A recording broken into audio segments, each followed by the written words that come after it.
원래는 이 5쪽을 저번 쪽까지 맞추려고 했는데 우리 일이 더 많아요. 여섯 번째. 여섯째로 바울은 그의 서신에서 이방인이었던 우리가 예수 그리스도의 계속적인 사역 안에서 유대인과 더불어 새로운 피조물로서 한 세 사람 곧 한 몸을 이룸으로 주님의 몸된 교회를 공동체적으로 이루게 되었음을 논술합니다.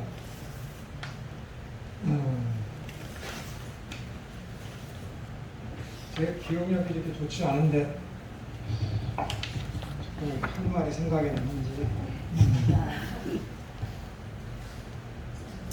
아까 저희가 안식일에 대해서 말씀드렸잖아요.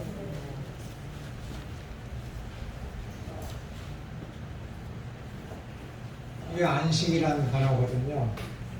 제 7일이 안식이잖아요. 제 7일이.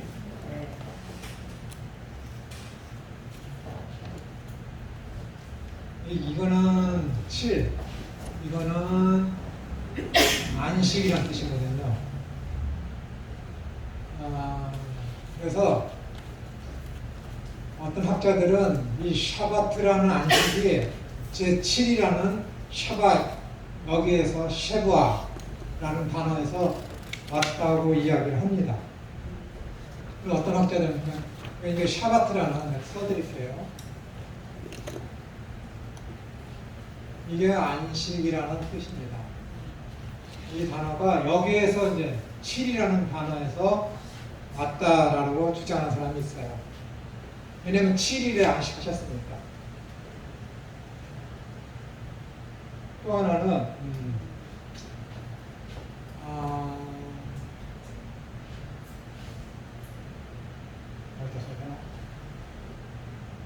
쉐부 플러스 이거는 생각이 안 나요, 갑자기. 도리키다라는 히브리어가 있거든, 도리키다.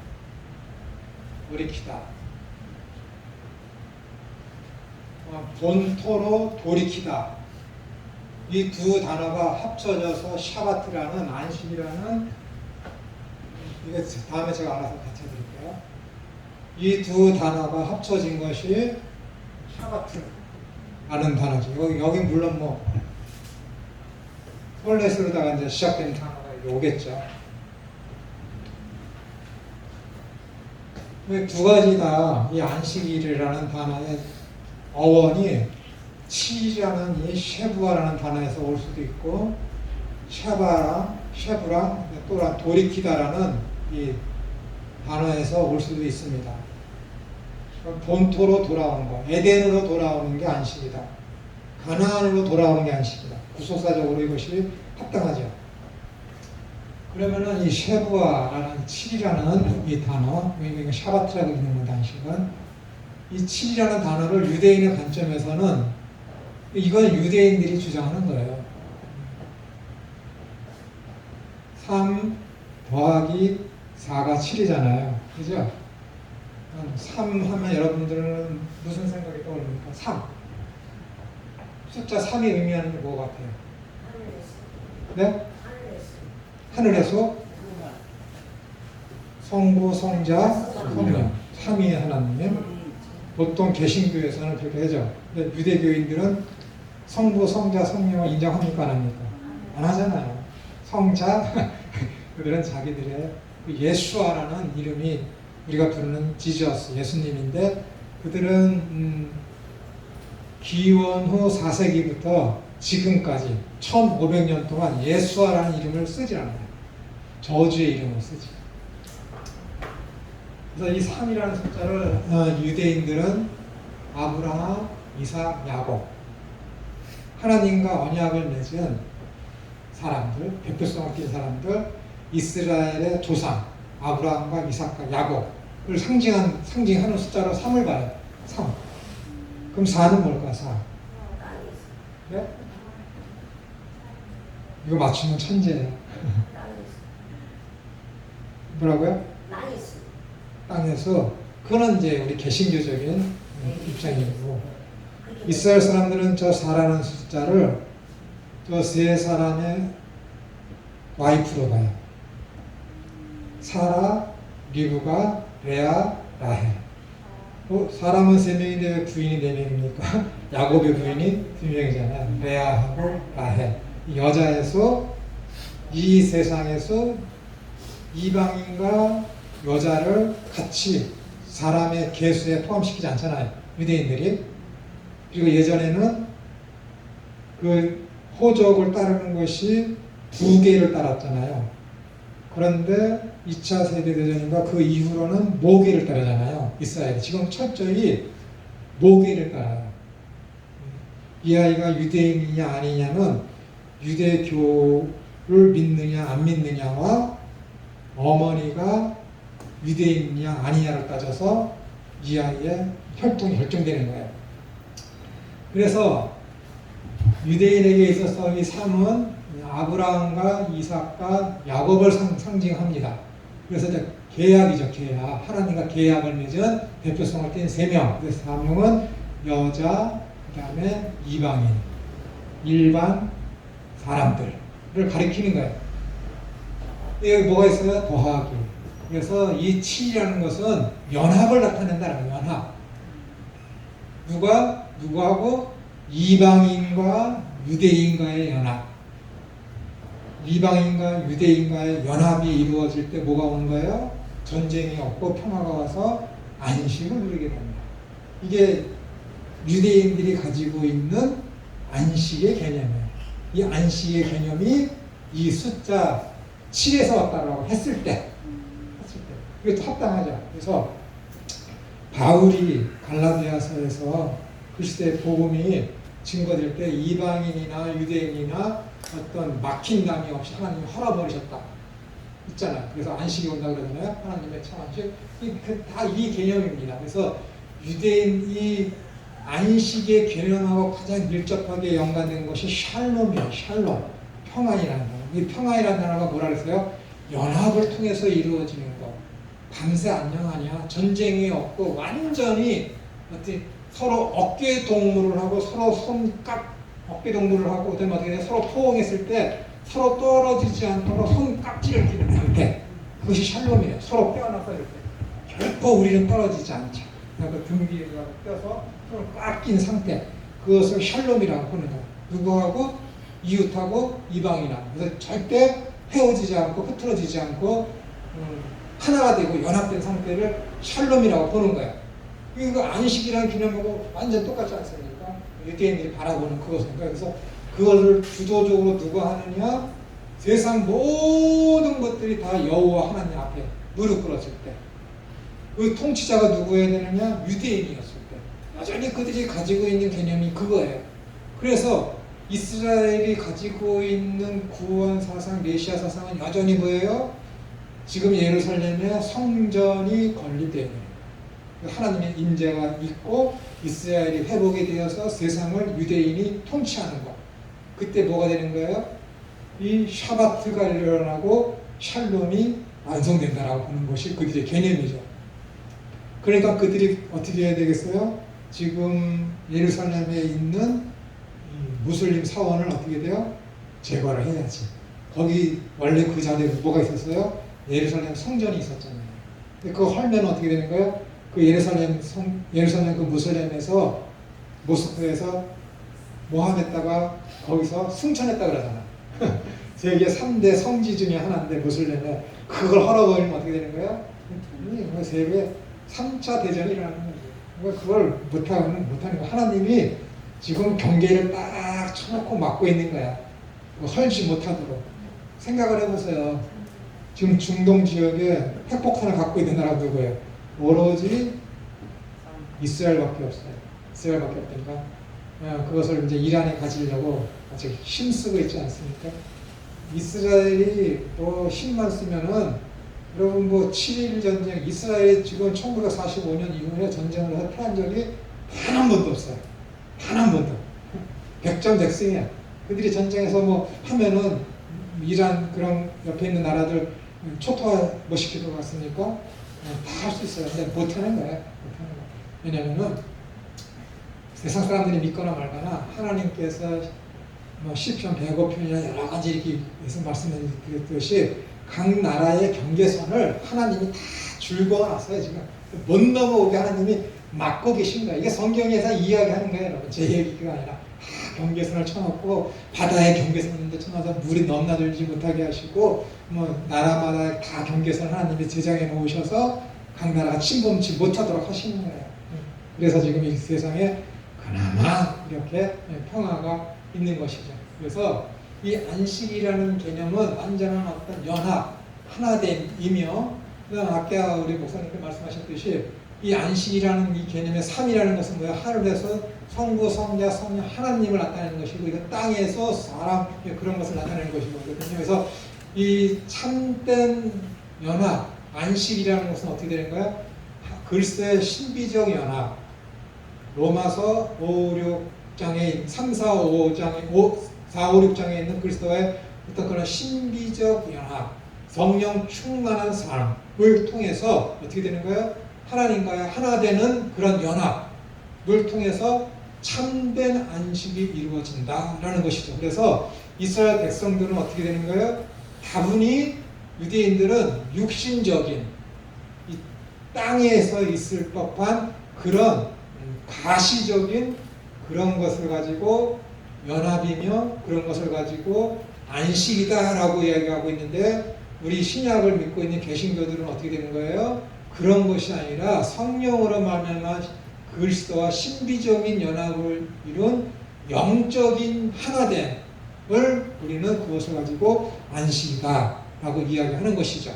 서로 의미하는 단어적인 해석은 의미하는 바는 똑같지만은 그들은 땅에 속한 것을 이야기하는 것이고, 우리는 어떻게 되는 거예요? 하나님 나라에 속한 하늘에 속한 것을 가지고 이야기하는 거예요.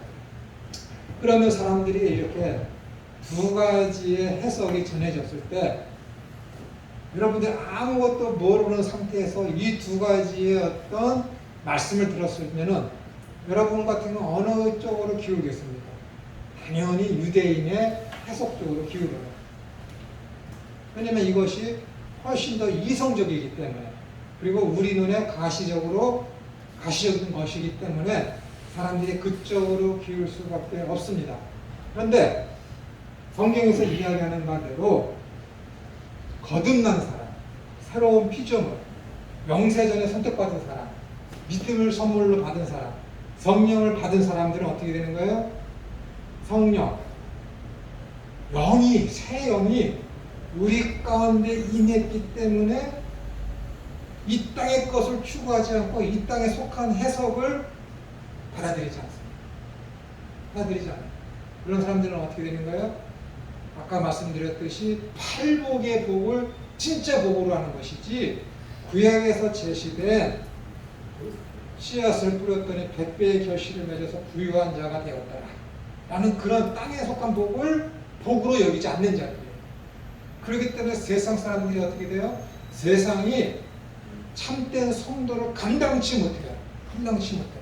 그래서 로마서 8장에 있는 대로 기글이나 적신이나 세상이나 그 어떤 능력으로도 우리를 하나님의 사랑에서 끊을 수 없게 되는 거예요. 왜?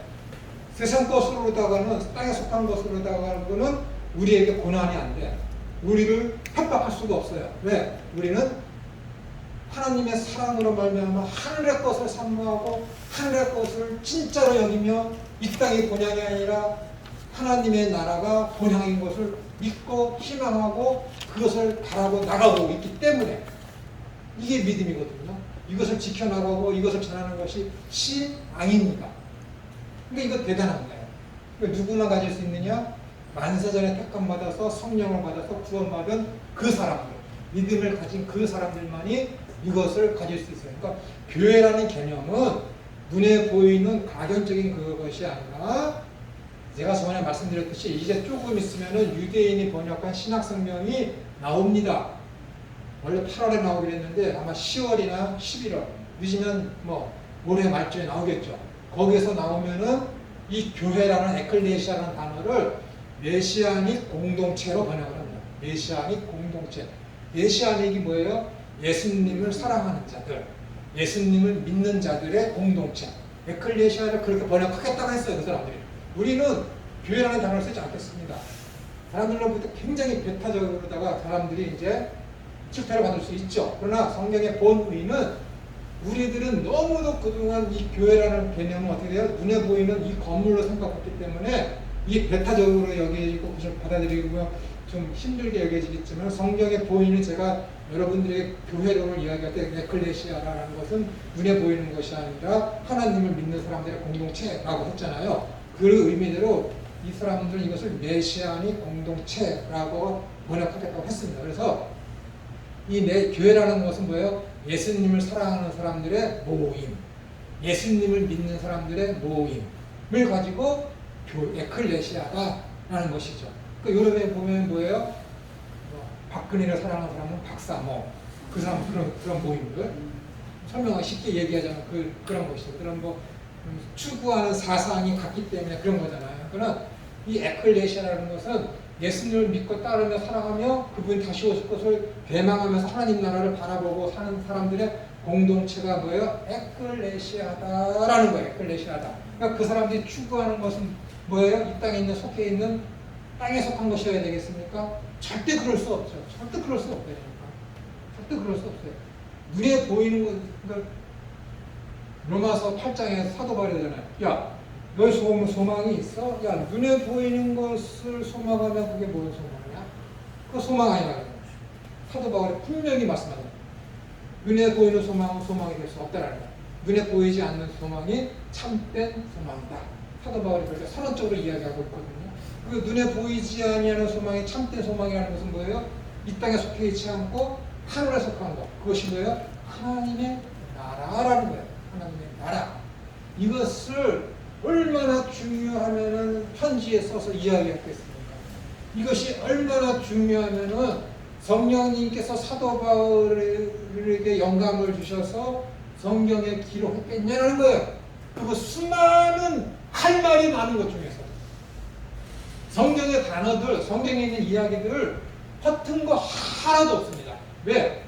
하나님의 신이 감동해서 쓴 건데 전지하시며 전능하시며 세상을 주관하시는 그 하나님이 구원을 목적으로 해서 영감을 줘서 쓰게 만든 글자 하나하나가 무의미한 것이 있겠습니까? 절대 그럴 수 없습니다. 절대. 사건 하나가, 인물 하나가 허튼 것이 있겠습니까? 절대 그럴 수 없습니다. 사도 베드로가 150 요단과 갈릴리 호숫가에서 물고기 153마리를 잡았잖아요. 아니, 많이 잡았으면 많이 잡았지.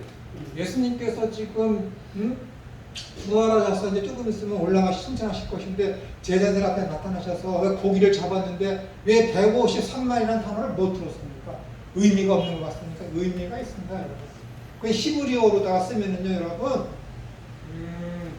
이흐예우 벤이에요. 이흐예우 벤. 그게 뭐냐면은 하나님의 아들이라는 뜻입니다. 153을 히브리어로 표기를 낮자로 하나하나 쓰면은 하나님의 아들이라는 뜻이에요. 희한하지 않습니까? 성경이 그런 거예요, 여러분. 사도 베드로한테 153마리를 잡게 하는 것은 하나님의 자손들이 너의 전하는 복음을 통해서 충만해질 거라는 거예요. 그 다음에 이 물고기 뜻이 뭐예요? 익두스, 예수 그리스도 배우, 예수 그리스도 히오스, 버그, 소테르, 그 다음에 데우스, 하나님의 아들 예수 그리스도라는 의미를 가진 게 이 물고기란 뜻입니다.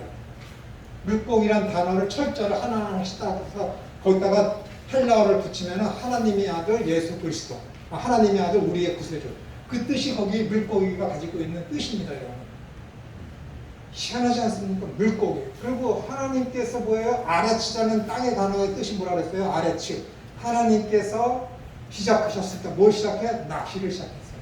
그게 아레츠가 받는 히브리어의 뜻이에요. 근데 예수님께서 첫 번째 제자를 부르실 때 뭐라 그래요? 내가 사람 낚는 어부가 되게 하리라. 제가 저번 연도에 이 어부에 대해서 특강을 하지 않았습니까? 그 말씀하신 그대로 하나님께서 천지를 창조하신 목적은 하나님의 나라를 세우려고 하는 것인데 그 완성은 어떻게 시작되냐면은 하나님께서 물고기들을 잡으심으로 말해요. 당신의 백성들을 물고기를 통해 잡으심으로 말미암아 낚시함으로 말미암아 하나님의 나라가 시작되는 거예요. 그러니까 사도 베드로를 처음에 제자로 불렀을 때 내가 너를 사람을 낚는 어부가 되게 하리라 라고 한 거예요. 성경은 1.2절도 오류가 없습니다. 사람이 머리가 될지언정 꼬리가 되게 하지 말라. 이거 기도로다가 여러분 자녀의 출세와 건강과 아니면 어떤 미래적인 보장을 위해서 하는 기도는 절대 이룰 수 없습니다. 그거 아니에요, 여러분. 제가 말씀드렸잖아요. 머리가 될지언정 꼬리가 되게 하지 말라. 꼬리가 뭐예요? 꼬리. 물고기들이 꼬리의 힘으로 다니잖아요. 물고기는 혼자 다니지 않아요. 수천 수만 마리가 함께 힘을 모여서 제 힘으로 살아가는 것. 그것을 꼬리가 되지 말게 하라는 의미예요. 꼬리가 되게 하지 말라는 것. 내 힘과 내 능력과 내 의로서 구원을 이루려고 살지 말라는 것이 꼬리가 되게 하지 마옵소서라는 얘기예요. 머리가 된다는 것은 뭐예요? 머리는 하나님이시잖아요. 위에 계신 분. 그분의 통치를 받는 자로서의 삶을 살게 하는 것이 머리가 될지언정 꼬리가 되게 하지 마십시오라는 히브리인들의 관용어구입니다. 이것을 알고 기도를 하셔야죠. 직불도 모르고 개뿔도 모르고 아무것도 모르는 무식한 목사들이 이것을 그냥 자녀 축복한다고 가서 기도하는 거예요. 여러분 성경에서 그 한 가족의 축복권 누구한테 있는 건지 아세요? 목회자한테 있는 게 아니에요. 종교 지도자한테 있는 게 아니에요. 유대인 집에 한번 여러분 가능하면 할 수 있으면 평생에 한번 그들이 샤바트 안식일에 할 때 방문해 보세요. 축도를 누가 하냐고. 여기 랍비가 왔어요. 설교 말씀을 하고 토라를 강론합니다. 마지막에 축도를 해요. 우리는 누가 해요? 목사가 하죠? 그 집은 그 집의 가장이에요. 이것이 성경적인 거예요.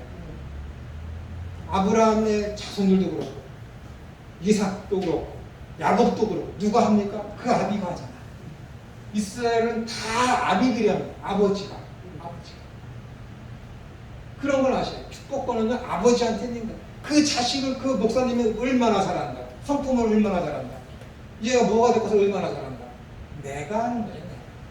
이 친밀감 속에서. 그래야 내가 내 자녀가 잘 되기를 이렇게 축복하면은 내 자녀가 어떻게, 와, 우리 아버지가 나한테 이런 것을 원하시는 거야. 이렇게 되기를 원하는 거야. 자녀가 감동하는 거지. 아버지 고맙습니다. 아버지의 뜻을 내가 알겠습니다. 축복을 한 번만 합니까? 모여서 예배하고 할 때, 축복할 때마다 자녀들에 대해서 그렇게 하는 것이지. 그럴 때 가정이 더 친밀해지고 화목하게 되고 하나가 되는 것이 아니겠습니까? 그래야 되는 거예요. 응? 뭐 알고들 해야지. 뭐 자녀가 머리가 될지언정 꼬리가 되게 하지 말라고. 몰라도 너무 모르는. 알아야 제대로 된 축복을 할 수 있죠.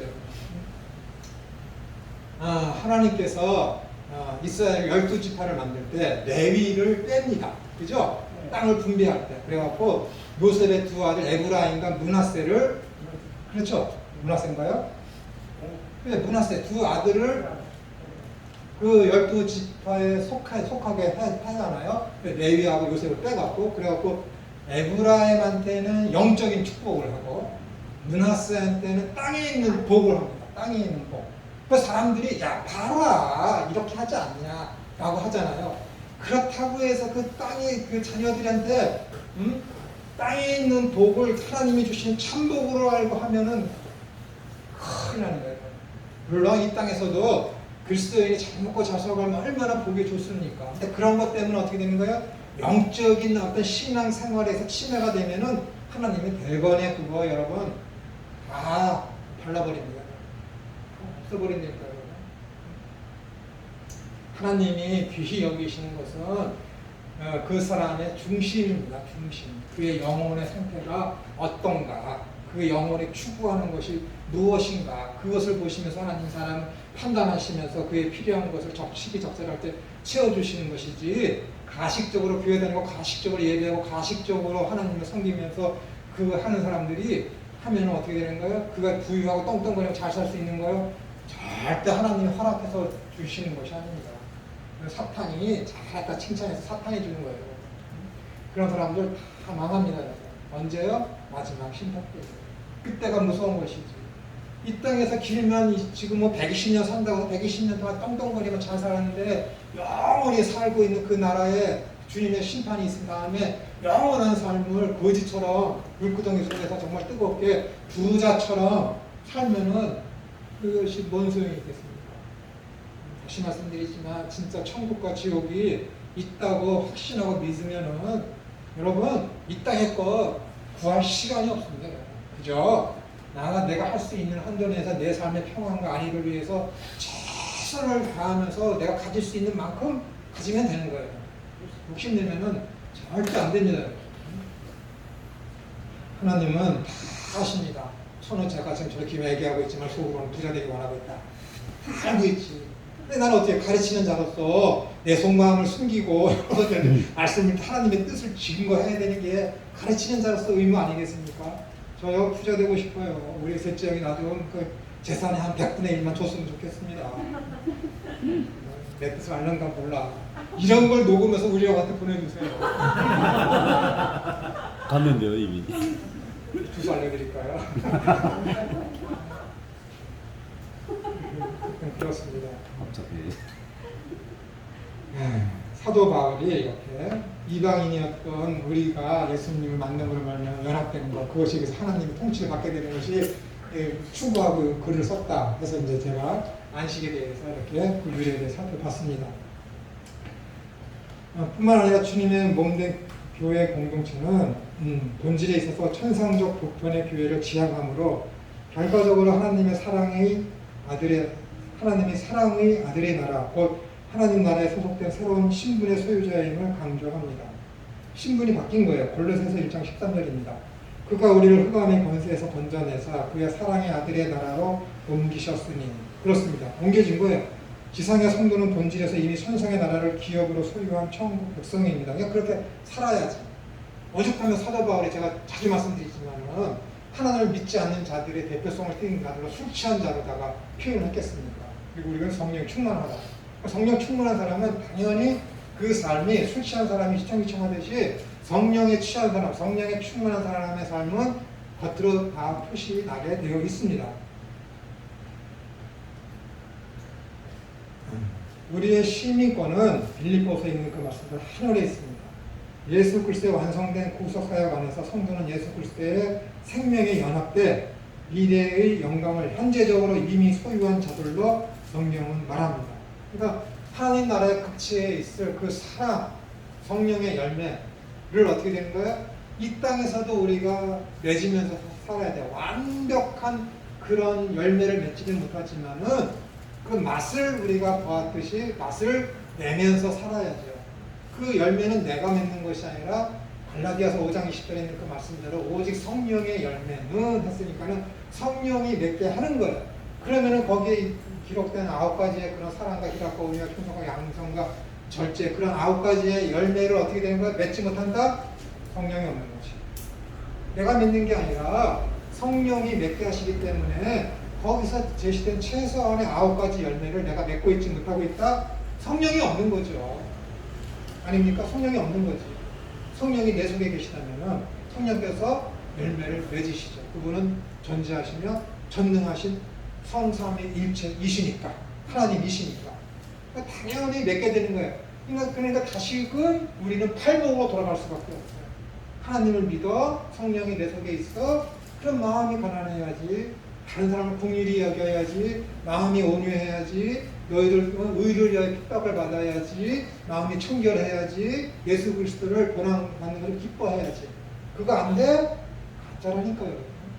부자야 매일 세상에 가진 것으로 말미암아 충만하면서 배부르면서 웃으면서 남한테 존경받고 칭찬받고 살고 있어? 가짜지. 그렇게 살지 말라는 게 아니라 예수님을 믿으면서 그렇게 살아야지. 예수님 없이 그렇게 하는 것들은 다 뭐예요? 가짜라는 얘기잖아요. 그런데 자꾸만 교회 나오면 평안입니다.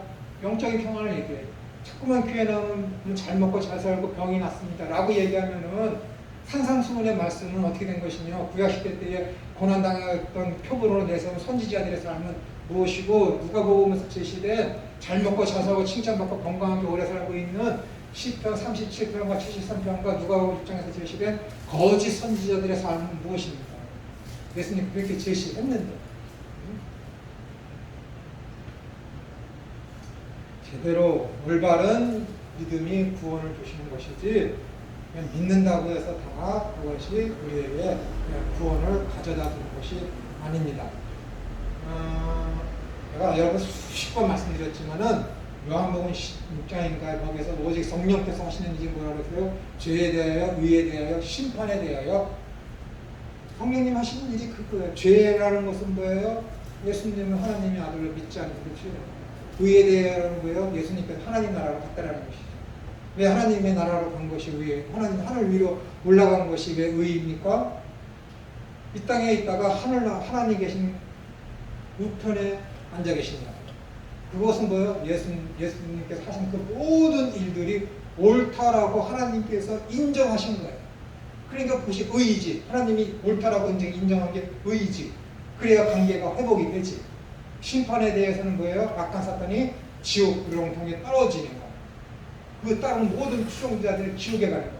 성령님께서 하시는 일이 그거라니까요, 여러분. 하나님을 믿지 아니하는 자, 천국이 가까운 것을 소망하지 아니하는 자, 이미 도끼자리가 그 뿌리에 놓여 있는 거예요. 이미 언제? 영생에서.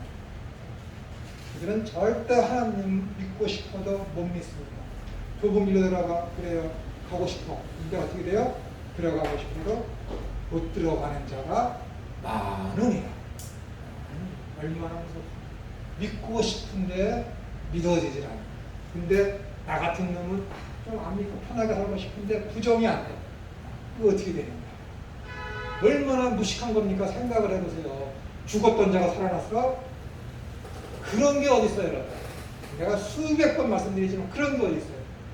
그걸 믿어? 얼마나 그게 멍청한 짓이니까 죽은 자가 살아났다는 거예요. 그분이 하늘에 올라가셨어? 구름 타고 내려오신대. 얼마나 무식한 거예요, 여러분. 손오공도 아닌데. 손오공도 아닌데. 근데 그게 믿어져? 그 믿으라고 너만 믿을 뿐만 아니라 다른 사람들 믿으라고 또 가서 복음이라고 기쁜 소식이라고 믿고 그걸 또 전해? 얼마나 무식한 일입니까?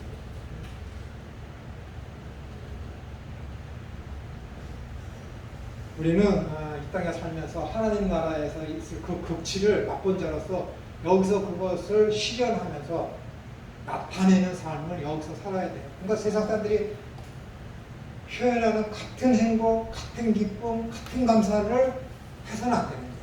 우리는 달라야지. 영적으로 하나님 나라의 소망을 둔 자로서. 그것이 성경에서 이야기하는 기쁨과 감사와 기도입니다.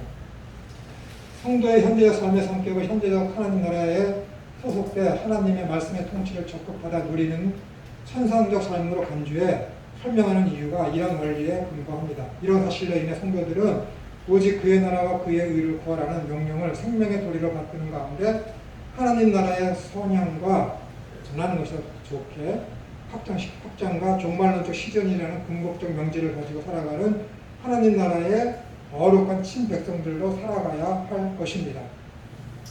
이것이 성경의 흐름입니다. 성경의 흐름.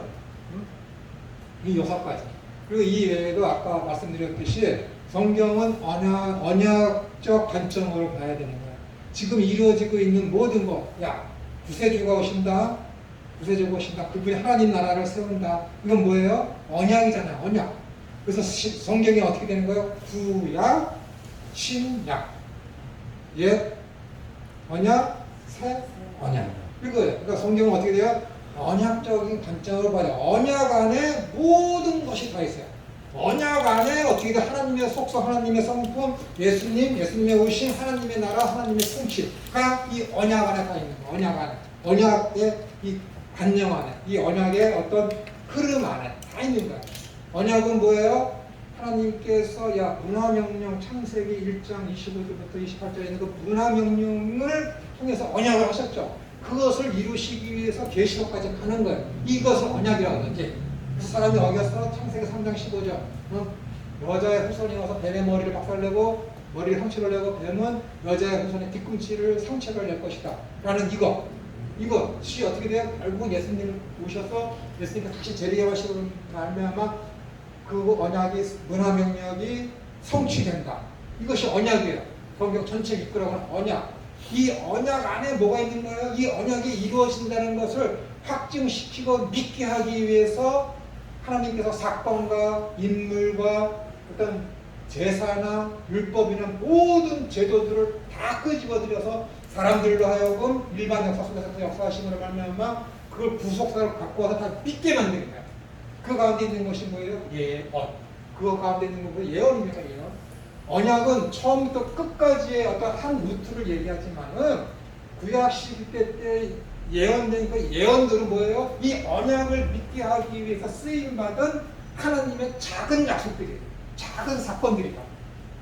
예언이라는 거예요. 그러니까 예언은 뭐예요? 단기간에 이루어질 하나님의 언약. 그걸 가지고 뭐라 그러는 거예요? 예언이라고 그러는 거예요. 예언. 미래를 예측해서 하나님 말씀하신 언약. 단순하게 짧은 기간에 이루어질 것은 예언이라는 것이죠. 언약은 뭐예요? 시작부터 끝까지 이루어질 하나님의 본질적이며 근본적인 목표, 이루시고자 하시는 약속, 계약. 이 뭐예요? 그것을 가지고 언약이다라고 얘기합니다. 언약이다라고 얘기합니다. 그러니까 성경은 어떻게 돼요? 언약적인 관점으로 봐야 돼요. 그러니까 성경 속에 등장하는 인물들, 야 다윗이 이렇게 했더니 하나님이 복을 주셨다. 아브라함이 야 로사 네가 동하면 내가 서울 것이고 네가 정하면 내가 우할 것이다. 그러면서 아브라함이 산기슭에 들어가서 천막 치고 살았지만은 하나님이 복을 주셔서 아브라함이 이렇게 참답게 되었다. 이렇게 세상의 윤리적이며 도덕적으로다가 어떤 한 사건과 인물을 해석하면 돼요, 안 돼요? 안 되는 거야. 그게 바로 알렉산드리아학과 자유주의자들을 하고 오순절파가 성경을 해석하는 문자적이며 풍요적이며 도덕적이며 신학적인 해석을 하는 거라니까. 그러면 문법적이며 역사적이며 신학적인 해석은 뭐예요? 하나님이 언약을 하셔서 이 언약을 믿도록 하시기 위해서 이렇게 역사하셨으며 이 언약이 어떻게 계시되어지고 증거되어지는지를 보여주기 위해서 아브라함을 들어쓰시고 다윗을 들어쓰시고 바벨론 탑 사건을 성경에 기록했다라고 얘기해야지. 이것이 문법적이며 역사적이며 신학적이다. 이것이 하나님의 속성을 드러내는 것이며 예수님을 드러내고 하나님의 나라가 어떻게 이루어지는 것인지를 보여주는 성경 해석의 근간이에요. 언약적으로 보는 거예요.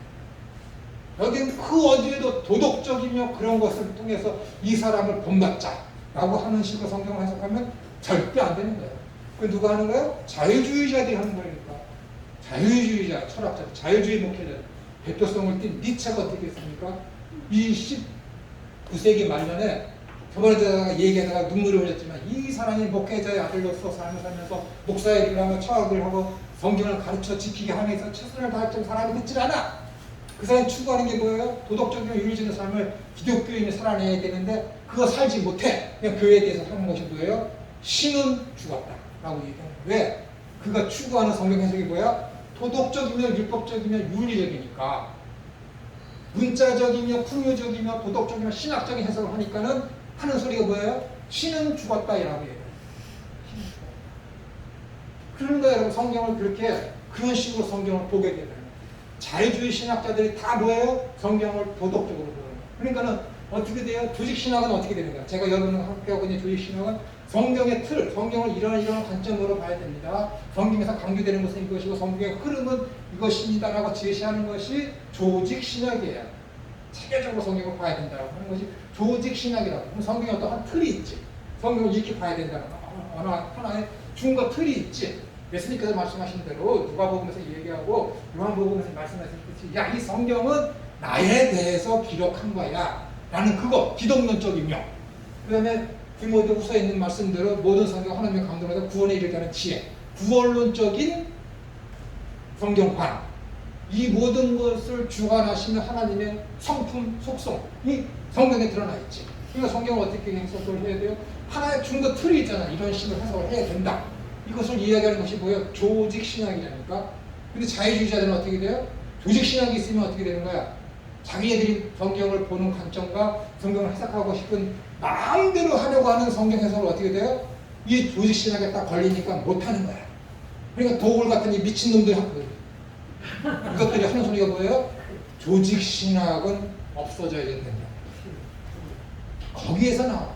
자유주의 신학자들이 거기서 얘기해요. 여러분 자유주의가 뭔지 아세요?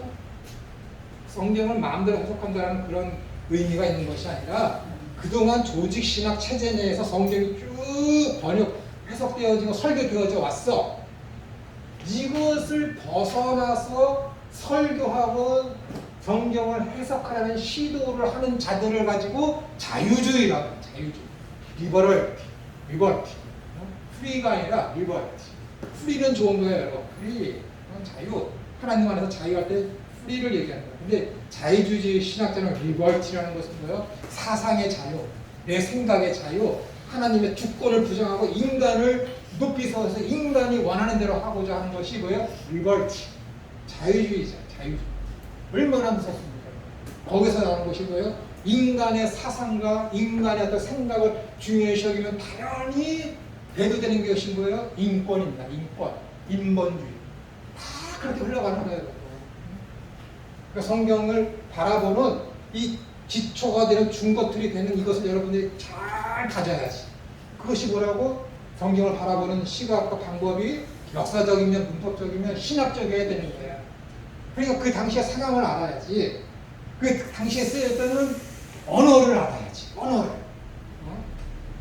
어떤 한 목사님이 있어. 우리 집에 자주 오다가 요즘에는 안 오는데 그분이 그래요. 내가 자주 성경을 얘기하다 보면은 내가 언어는 그렇게 되어 있지 않아요. 그러면 내가 귀를 탁 막아봐요. 그래서 하루는 물어봤어요. 나보다 연장자 한 6살인가? 그렇게 많으신 분이다. 왜 이렇게 원어 얘기만 하면은 싫어하십니까? 그랬더니 예전에 친구 목회자를 모셔왔는데 원어를 가지고 설명을 하는데 그 원어가 뭐냐면은 예수 그리스도의 어머니인 동정녀 마리아에 대해 설명한다는 거예요. 근데 동정녀라는 뜻에 대해서 설교를 하는데 20분을 하더래. 그러니까 동정녀 그러면은 남자를 알지 못하는 여자라고만 하면 되는데 이 동정녀의 헬라어 뜻이 무엇이고 어떻게 해서 그걸 설명하는데 20분을 하더라는 거야. 그래서 그때부터 질렸대. 그래서 자기는 언어만 얘기만 들으면은 박살이 돋고 이거는 너무 싫다라는 거야. 그냥 귀를 딱 막아버렸어. 그 순간 이 사람은 어떻게 되는 거야? 성경 해석을 개떡같이 하는 거야. 그렇다니까요, 여러분. 누가 성경 해석을 원어로 해서 이렇게 하면 그거는 일단 접어드는 거야. 지 마음대로, 자기 마음대로. 제가 종종 말씀드리는데 조금 있으면 유대인의 관점에서 번역된 신약 성경이 나옵니다. 근데 그 사람들이 이야기를 하고 그러는 거예요. 좋은 게 참 많습니다. 여러분 한번 사서 보세요. 얼마나 여러분들이 성경에 보는 눈이 좀 다양성을 띠게 되는지. 그 사람들이 이야기하는 걱정되는 게 그런 것이 있습니다. 우리 성경에는 주여, 주님, 큐리오스라는 단어, 이걸 주님으로 예수님에 대한 호칭을 많이 쓰고 있는데 성경에서는 그 주님이라는 큐리오스라는 단어가 없는데 헬라어 언어에는 그러나 그 번역을 많이 했더라는 거예요. 그래서 그 유대인 목사님이 번역했을 때는 이 큐리오스를 다 예수님의 친근감, 가까움, 어떤 친구 같은 요한복음 16장에서 너희는 내 친구라 했듯이 예수님에 대한 그런 관계성을 어떤 친근감을 느끼기 위해서 주님이라는 단어를 당신으로 번역했다. 당신으로. 아니 퓨리오스가 나오면은 로드가 나오면은 주님으로 해야지. 왜 그것까지도 왜 당신이라고 친근감을 이렇게 표현하기 위해서 왜 당신이라고 하려고 그래? 그러면 안 되는 거야. 있는 대로 하는 것이 맞는 것이지. 유대인의 입장에서 쓴다고 다 옳은 것일까? 아니거든요. 아무리 유대인이라고 할지라도 아브라함이 와서 바울이 와서 지금 히브리어 헬라어를 영어나 우리나라 말로 성경을 번역한다고 해서 언어에 있는 그것을 그대로 해석하지 아니하고 유대인의 입장에서 그것을 번역한다면 그 문제가 있는 거예요. 문제가 있는 거니까. 그러면 안 돼요. 그래서 속히 나와서 한번 내가 빨리 읽고 한번 해보려고 그럽니다. 그러는 거 아니에요. 그러니까 여러분들도 성경을 제대로 번역하고 제대로 읽고 제대로 이해하고 제대로 믿어서 내가 살고 싶다면은 문법적이며 신학적이며 역사적인 성경을 번역하도록 여러분 부지런히 노력을 하셔야 돼요. 부지런히 노력을 하셔야 돼요. 그 훈련을 쌓으려고 여기 신학교에 오신 거거든요. 그것을 하셔야 돼요. 그래서 이 성경의 흐름이라는 것은 뭐예요? 하나님의 속성이 어떠하신가? 하나님의 나라가 어떻게 임하셨는가? 그 나라를 이루신 예수 그리스도라는 그분, 이 세 가지에 대한 어떤 확실한 개념, 지식, 있을 때 여러분이 참된 신앙 안에서 삶을 영위하고 성경을 번역할 수가 있습니다. 여러분 로마서 7장인가 정확한 대개는 모르겠지만은 10장인가 거기에 보시면은 야 너희들 열심히 있어? 근데 그 열심이 진짜일까? 라고 사도 바울이 묻습니다. 아무리 여러분들이 성경 하나님을 믿고 교회를 열심히 하고 성경을 열심히 읽고 하는 신학을 열심히 한다고 할지라도 그리스도를 아는 참다운 지식에서 발현되지 않은 연구면은 다 쓸데없다라는 거예요. 그 열심은 다 필요 없는 거예요. 사도 바울이 하거든. 옛날에 광야에서 이스라엘 사람들이 하나님의 계명을 어기고 이방 사람 여인을 데리고 와서 이 사람들이 결혼식을 했네. 어떻게 돼요? 하나님이 노하셨지. 하나님의 진노가 내리기 전에 어떻게 돼요? 비느하스가 일어나서 다 죽여버리는 거예요. 그렇잖아요. 비느하스. 그러니까 유대인들이 열심은 뭐예요? 그 열심은 어디에서 시작되는 거예요? 이 비느하스의 열심이에요. 마사다 사건 아시죠? 거기에 수백 명이 있었는데 마사다 그 언덕에서 사람들이 로마군이 쳐들어왔을 때 점령되기 이전에 거기 있는 모든 사람들이 다 우리 이방인의 손에 죽을 수 없다 그래서 다 자살한 사건. 그리고 이슬람 사람들이 개신교나 미국이나 서방 세계에 대해서 그렇게 분노를 느끼면서 목숨을 바친 순교의 정신으로다가 테러를 일으키는 모든 것들. 그 다음에 사도 바울이 개종하기 이전에 예수님을 믿는 사람들을 잡아서 다 죽이거나 스테반을 죽이기 앞에 있었거나 유럽에 있는 교회를 회파하기 위해서 다메섹 도상을 넘어갈 때 그러한 열심들, 이러한 모든 열심들의 근원은 비느하스의 열심입니다. 유대인들한테 물어보세요. 이슬람 교회들한테 물어보세요. 너희들 왜 그렇게 열심히 해? 우리의 조상 비느하스가 그랬다. 비느하스. 잘못된 열심. 비느하스가 잘못됐다는 거야. 사도 바울이 그렇게 비느하스처럼 열심을 내었지만은 뭐예요? 구원이 무엇인지, 믿음이 무엇인지, 메시아가 어떤 분이신지, 하나님의 속성이 어떠하신지에 대해서 어떻게 돼요? 구원론적이며 기독론적으로 하나님 나라에 대한 그런 관점을 모르기 때문에 예수님을 따르는 자들을 다 죽였단 말이에요. 열심 좋지. 근데 어떤 열심? 바른 지식 아래에 있는 열심. 그 열심이 가치가 있는 거예요. 그 열심. 아무리 열심히면 뭐해?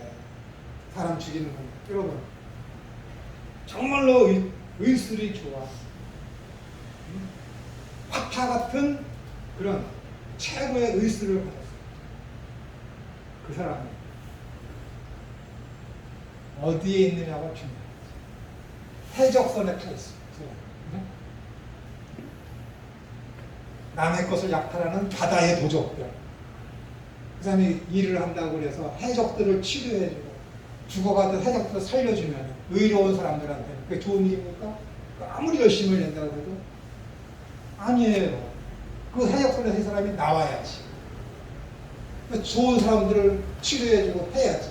그게 진짜 열심이지. 이게 비유가 좀 그래서 그렇지만 그러면 안 되는 거예요. 그놈이 하는 일은 계속 나쁜 짓이야. 그놈이 하는 일은 계속 해적질이라니까.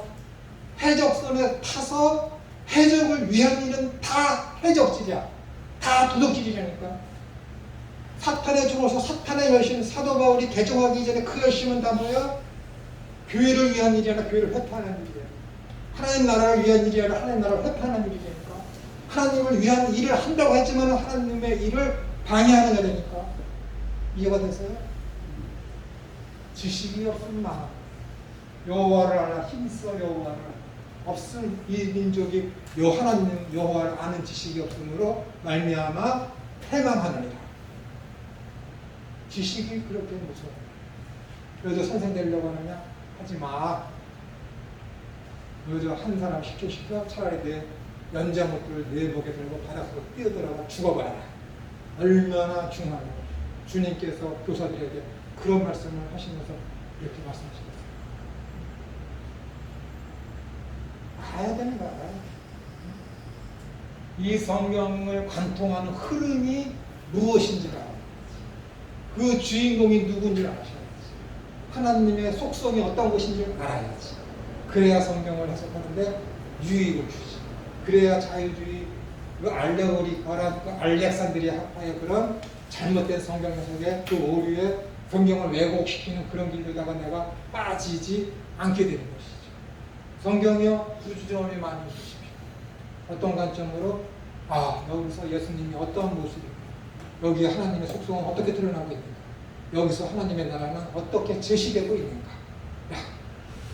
거기에 뭐가 있는 거예요? 도덕적이면 율법적이면 윤리적인 내용이 하나님의 나라 안에 포함되는 것이. 그래서 성령의 열매가 나한테 맺어지게 되는 것이죠. 완전 다른 거예요. 지향하는 자가 천국을 향해서 지향하면서 선한 일을 하는 것과 지옥을 향해서 똑같이 선한 일을 하는 것과 완전 다른 거예요. 하나는 사탄을 위한 것이고 하나는 하나님의 나라를 위한 것이고, 이런 개념은 똑같은 의사라고 그래서 지옥을 향해 가는 의사와 천국을 향해서 가는 배를 타는 의사하고는 완전히 다른 거야. 그 의식을 여러분들이 갖고 계셔야 되는 거예요. 그러니까 세상에서 똑같은 누구한테 자선을 하고 똑같은 도덕적인 선한 일을 할지라도 그 선한 일을 함으로 말미암아 드러나는 것이 나이면은 지옥 갈르며, 드러나는 것이 하나님의 영광이면 그거는 성령의 열매를 맺는 것입니다. 그러니까 뭐예요? 내 본질이 하나님의 나라의 백성인지 아닌지가 하나님께서 기뻐하시는 것이며 하나님한테 영광이 되는 것입니다. 아니 나랑 상관도 없는 옆집 아이가 선한 일을 하면 그게 내 영광이 되겠습니까? 그럼 그 집의 영광이에요. 내 가족과 내 계보에 속한 사람들이 뭔가를 했을 때 그것이 내 영광이며 내 기쁨이 되는 것이죠. 그리고 우리 집사람한테 우리 집사람 의성김씨거든. 그 의성김씨 계세요? 의성김씨는 일제시대 때 23만 명인 거예요. 23만 명. 의성김씨 남자가 독립군 딱 한 명 나왔어요. 내가 참 살펴보니까 전 용궁김씨거든요. 의성 아래 용궁김씨. 그때 우리 용궁김씨는 남자들이 10,000 몇 명밖에 안 돼요. 독립군 3명 나왔어요. 매일같이 놀리는 거예요. 야, 인구가 그렇게 많은데 독립군이 1명밖에 안 나왔냐? 나는 오늘 3만 명도 안 되는 2만 명 조금 넘는데서 야, 독립군이 3명이나 나왔다. 자부심을 느끼는 거죠. 뭔 관계가 있다고. 지금부터 100년 전의 사람들인데 7, 80년 사람이고 그냥 같은 본이 용궁인 것 뿐인데 거기다 내가 난 자랑한다니까. 왜? 같은 용궁이니까. 그러는 거예요. 그런 게 자랑거리지. 난 용궁김씨 때 전주시가 아무리 좋은 일해도 그게 내 영광이 되겠습니까? 어떻게 전주시세요? 그러는 거예요. 아무리 내가 100명을 구했다고 해도 내가 하나님 나라의 백성이 아니고 하는 것은 하나님 앞에 영광이 되니까. 그건 뭐예요? 그냥 하나님의 어떤 인간을 창조하셨을 때 하나님의 형상과 이미지가 그 안에 남겨져 있기 때문에 도덕적인 선을 가지고 있기 때문에 선을 행하는 것이지. 그의 영광이 되는 거예요. 그에 속한 단체의 영광이 되는 것이지. 근데 하나님의 나라의 백성에 속한 하나님의 백성이 하는 그런 모든 선한 일들은 뭐가 되는 거예요? 다 아버지께 영광이 되는 거예요. 그러니까 내가 하는 일이 하나님께 기쁨이 되는 것이고, 그러니까 그것이 행복. 그런 사상을 갖고 있어요. 그러니까 선이라고 해도 다 같은 선이 아니고, 믿음이라고 해도 다 같은 믿음이 아닙니다. 다시 말씀드리지만 구원은 진짜 믿음, 참 믿음을 통해서 이루어지는 것이지 아무 믿음이나 확신 가지고 구원을 얻는 것이 절대 아닙니다. 하나님을 믿으시고 성령이 내 속에 계십니까? 그런 자들은 뭐예요? 로마서 2장에 있는 말씀대로 말씀을 사모해서 말씀을 부지런히 연구하는, 베레아 사람들처럼 그런가 그러하지 아니한가 늘 관심을 갖는, 연구하는 거예요. 여호와는 나의 목자시니 여호와의 선하신 인자는 정녕 나를 끓이니 내가 여호와의 집에 영원히 거하리라. 그 약속을 가지고 사는 거예요. 복 있는 자들은 뭐예요? 하나님의 말씀을 주야로 묵상하는 자라고 되는 거예요. 복 있는 사람. 그렇게 사는 거예요. 안 될 수가 없습니다. 안 될 수가 없어요. 성령이 내 속에 계시면 성경에 관심을 갖게 되고 성령의 열매를 맺어줄 수밖에 없고, 늘 하나님께서 이루시는 그 일에 대한 희망과 소망을 갖고 있어서 그것이 이루어지기를 기도하면서 감사가 내 삶에서 저절로 나올 수밖에 없습니다. 그것이 뭐라고요? 팔복이라는 거예요. 그렇게 되어지기를 간절히 소원하면서 아래에 있는 요 단락은 몇 분이죠? 읽어도 되겠네요. 읽고 마치겠습니다.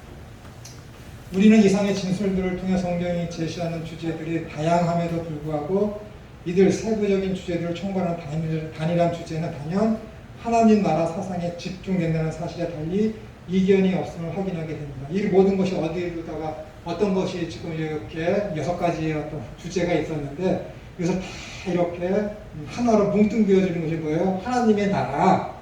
하나님 나라는 또 다른 말로 뭐라고요? 언약. 구약은 오실 메시아에 대한 언약이고 신약은 다시 오실 메시아에 대한 언약입니다. 다 예수님에 대한 언약이죠. 그분이 오셔서 이룰 것은 뭐예요? 이미 이루어진 하나님의 나라를 완성시킨다는 거예요. 그렇습니다. 성경의 총체적인 주제는 하나님 나라 사상입니다. 그렇다면 하나님 나라 사상의 성경 전체의 역사, 즉 하나님의 계시의 중심이며 성경 전체를 관통하고 있다는 사실은 우리의 신앙관을 정통적이 아닌 성경적으로 정립하는 데 결정적인 요인으로 기여하게 될 것입니다.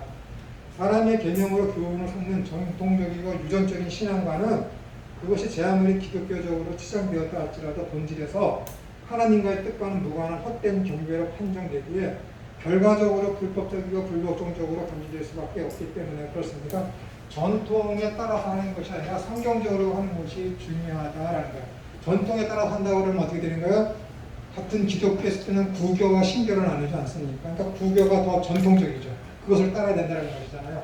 그러면 안 된다는 거예요. 우리는 성경적으로 성경이 제시하는 바에 따라서 마음을 먹고 행동하고 복음을 증거하고 신앙을 해 나가야 된다는 것입니다. 그래야 우리에게 구원이 임하는 것이죠. 여기까지 하고 기도하겠습니다. 하나님 아버지 감사드립니다. 성경을 읽고 해석하려는 다양한 시도들이 있었습니다. 이제 성경은 하나님 나라와 예수 그리스도와 하나님에 관한 이야기 뿐인 것을 저희들이 알게 해주셔서 성경이 무엇인지 하나님 어떠하신 분이신지 예수 그리스도께서 하신 일이 무엇인지 하나님 나라의 성격과 내용이 어떤 것인지를 잘 깨달아 알아서 우리가 신앙인으로서의 바른 신앙을 살게 해주시고 또한 내 가정과 내 친척과 내 교회와 내 직장과 내 이웃에게 복음을 증거하는 데 있어서 부족함이 없게 해주셔서 가르쳐 지키게 함에 있어서 출중한 자들 다 되어지게 하여 주옵소서. 그럴 것인 예수님의 이름으로 기도드리옵나이다. 아멘.